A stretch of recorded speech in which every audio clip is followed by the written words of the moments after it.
Hello everyone, and welcome back. Today we are taking a look at the Transformers, I was gonna call him Dark of the Moon, no, Revenge of the Fallen satellite Soundwave.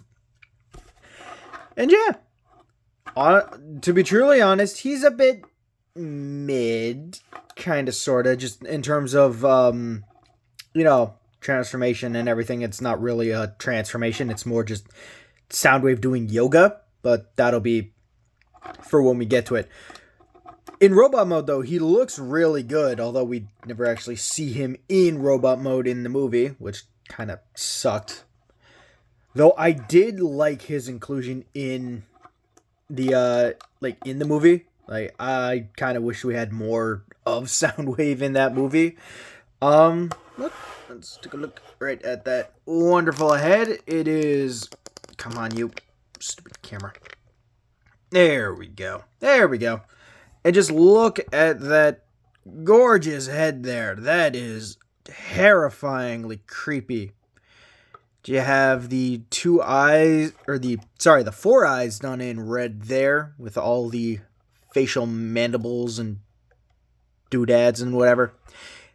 And now, I can't remember if, it has been a while since I've seen Revenge of the Fallen, but did he only have the four eyes, or did he have six? Because the red paint in the middle here kind of makes it look like there was also supposed to be like a visor thing kind of going, kind of like a jazz visor thing. And yeah, you got the very nice kind of horned detail, very reminiscent of good old Soundwave. The chest here, you have fully, they have a wonderful Allspark blue for the chest here. His, I guess his chest cannon thing where he pops out Ravage and Reedman. Oh wait, no, he didn't. No, it was Ravage who popped out Reedman.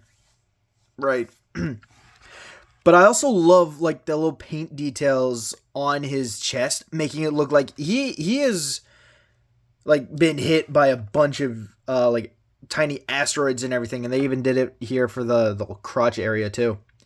So they made sure that the paint actually made it look like he has been out in space for a while.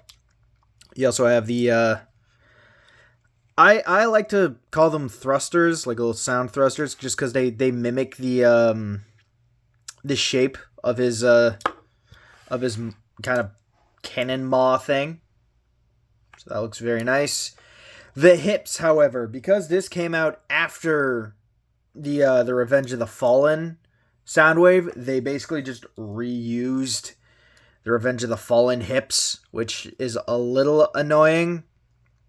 Yeah, you can kind of see the only thing that they really changed was just that this one has it's just flat silver and it's not flat gray and it's not silver. They also did a really good job just on the show. This figure, say what you will about just it being a flat, gray, boring slab thing, they made sure that they put in a bunch of wonderful little itty-bitty details. All that wire greebly and, English, hard, why? And even, the small speakers just on his arm, they look really good. The feet are just kind of feet. You get, you get the, very nice kind of space dust being hit. On the side, you just have it, one of the solar panel thingies.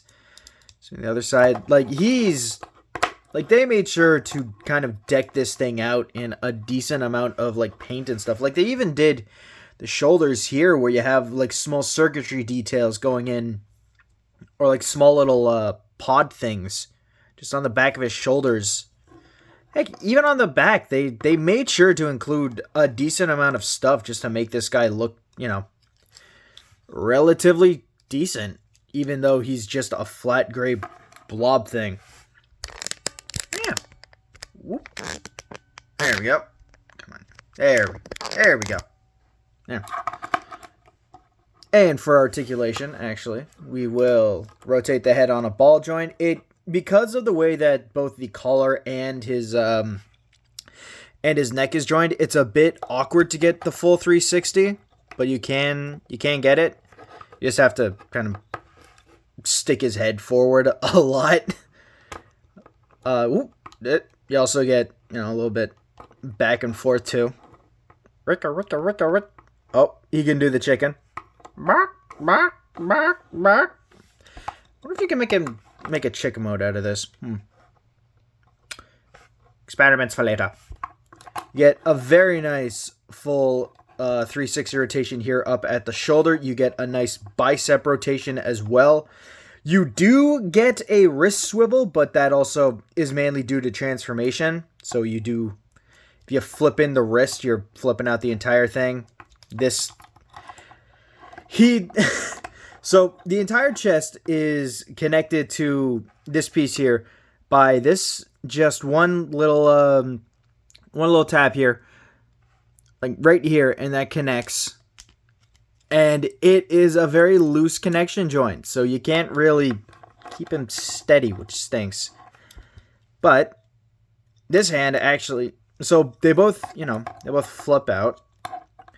So even though these are supposed to, be special solar panels, someone who is so much better at painting than myself, you could probably paint the inside of here and either make them like rail cannons that he has popped out of his arms, or you can make them blades, because they do kind of fit that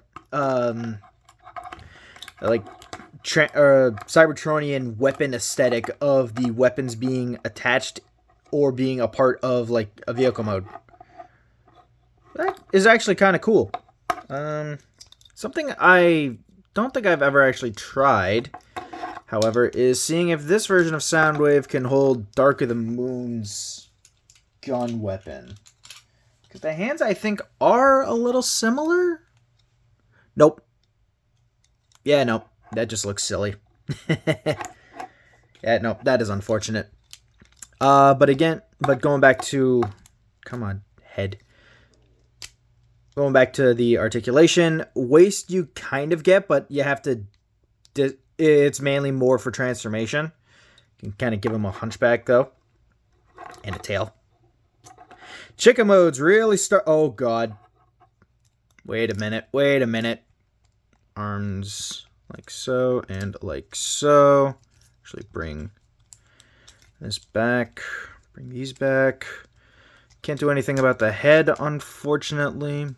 But... Oh, right, down. There we go. And... Ha! He either really needs to take a bathroom break, or he's a dinosaur.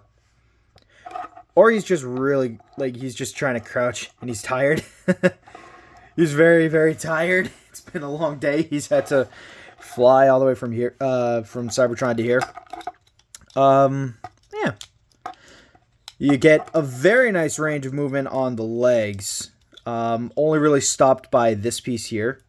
You can actually untap that, put that up a bit more.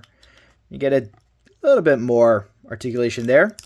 You get just over 90 degrees of bend, I think. Yeah, just a wee bit over 90 degrees of bend of movement there. And then you get the highest ankle joint I think I've ever seen in a figure. Now again, this is mainly more for transformation, but it's still there, so at least now we know that Soundwave really likes walking in pumps. Get him back together, like so, and like so. Like so. There we go. Satellite radio. Alright. And for comparison, here we have him next to his future self. And you can see they changed a lot in terms of just his design. Now, I'm not going to lie. I prefer this version of Soundwave over the Dark of the Moon version. Not only because I just hate this kind of transformation figure in general. Like, I despise transforming this guy. He does not feel fun. But also, when I was a kid, I really liked the set. Like, I'm a space guy. I love satellites, spaceships, a bunch of stuff like that. So just having a guy turn into a regular, just, well, albeit overly expensive luxury car was cool. I just missed the more space fantasy kind of transformer that we got with the satellite Soundwave. Yeah, so there's that. Here he is with not G1 Soundwave, but a very close kind of mimicry of that in terms of shattered glass. We get him in like the Earth mode that everybody knows. And here we have him next to Siege Soundwave. Or, sorry, Legacy Soundwave. Same difference. Until we get to the new one with Buzzsaw. Wonderful. Sorry, went goblin mode for a second there. But yeah, so now you can see them both turning into space nothing thingamathings. Yeah, so let's get down to transformation, shall we? And we shall beat Lahans. Why is that in my head now? Alright, so for transformation, what you're going to want to do is rotate the hands in, like so. And then rotate at the bicep so that you have the white, or not the white, the satellite ends facing outwards. And you want to disconnect the entire chest piece, like so. And then rotate it at the hip. And then click. So there are these two little prongs here on his chest. And then there are two slots that they fit into. And you just click that in, nice and tight. And then there is this little peg here that will peg right in. And there's that. Then you take the pylons here, and you push them out like so. Then you take the legs, you open up the solar panels on both sides, and then you bring the entire leg up and out, like so. And then there are two tabs right here and right here, and then they fit into these slots. Kind of bend everything together to make sure everything kind of goes in. So it kind of looks like that. And you do the same on the other side. The head will kind of just plop in like so. And come on, come on, come on, come on, come on. There we go. There we are. Nope, there. Put that together. And that'll, for the love of it. For Primus's sake, click in, damn you. There. And now we have him in satellite mode. Now, how silly of it would it have been if they just left us high and dry like so and made it sit like that? That would be dumb. So, they were kind enough to give us a very nice translucent display stand. Only has one hinge right up here. And then it rotates at the base. Put that in, and then you plop it into this port right here on the bottom. And there we go. Now we have him in satellite mode. And to be truly honest, I kind of dig it. I like the satellite mode. Yeah, it doesn't do much, but like it is a very nifty satellite, and you can also flip up his head so you can actually get him into a couple of those really nice like movie scenes where he just goes, "Decepticons, I've located the boy." You know, like you get really good like movement and expression just with the head and the way that everything's placed. You can also, play with the front bits here, the arms, the back half here. So you can get a wide range of like movement from essentially just a satellite. And that's really friggin' cool. Another thing that you can do is you can so the way that they kind of show, like, they don't actually show it off, but there have been designs for this also to be like a starship kind of thing.